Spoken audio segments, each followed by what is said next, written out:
তৃণমূলের হাঁড়িতে মধু নাই, সেটা ছাড়তে হবে। এর থেকে আবার পরিষ্কার কি হতে পারে? আদর্শহীন মানুষ মৃত মানুষের নাই। এদের আদর্শ আছে?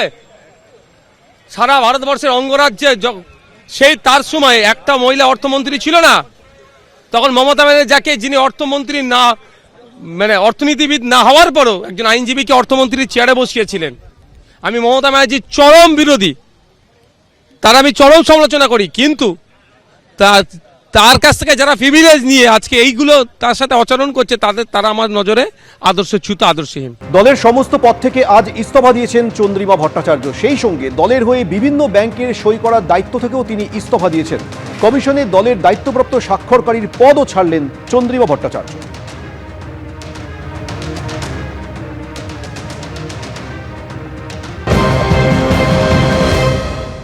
এখানে আমি উল্লেখ করেছি যে আমি স্টেট প্রেসিডেন্টের পদ থেকে এবং আর যতগুলো পদ আছে আমি আছি তার থেকে আমি রিজাইন করলাম, এবং তার সাথে আমি অনেকগুলো ব্যাংকে সিগনেটারি হিসেবে রয়েছি, অথরাইজ সিগনেটারি। আমি সেইগুলো ব্যাংক থেকে authorise signatory all India Trinamool Congress সহ অনেক রিলেটেড আরও কতগুলো সংস্থা তারও আছি, সেগুলো থেকে আমি উইথড্র করছি। আমি মমতা বন্দ্যোপাধ্যায়, শ্রদ্ধেয়া মমতা বন্দ্যোপাধ্যায়, তার কন্ট্যাক্ট পার্সন হিসাবে, অথরাইজড কন্ট্যাক্ট পার্সন হিসাবে ইলেকশন কমিশন অফ ইন্ডিয়ার সাথে আমি ছিলাম কন্ট্যাক্ট পার্সন হিসাবে অথরাইজ।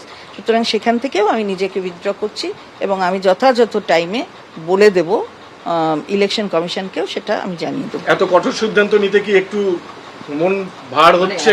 সেটা হচ্ছে, হয় কিছু হয়, জীবন চলার পথে অনেক কিছু হয়, বয়সও তো আমার অনেক হয়েছে, দেখছি অনেক ঘাত প্রতিঘাত মধ্যে দিয়েই তো আমরা এই জায়গায় আসি। সুতরাং ঠিক আছে, জীবনের পথে চলে, আমরাও চলবো।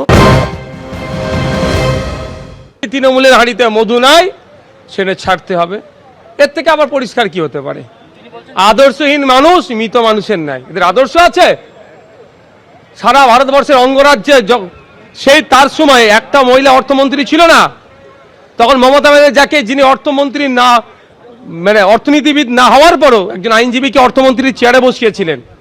আমি মমতা ব্যানার্জির চরম বিরোধী, তার আমি চরম সমালোচনা করি, কিন্তু তার কাছ থেকে যারা প্রিভিলেজ নিয়ে আজকে এইগুলো তার সাথে আচরণ করছে, তারা আমার নজরে আদর্শচ্যুত, আদর্শহীন।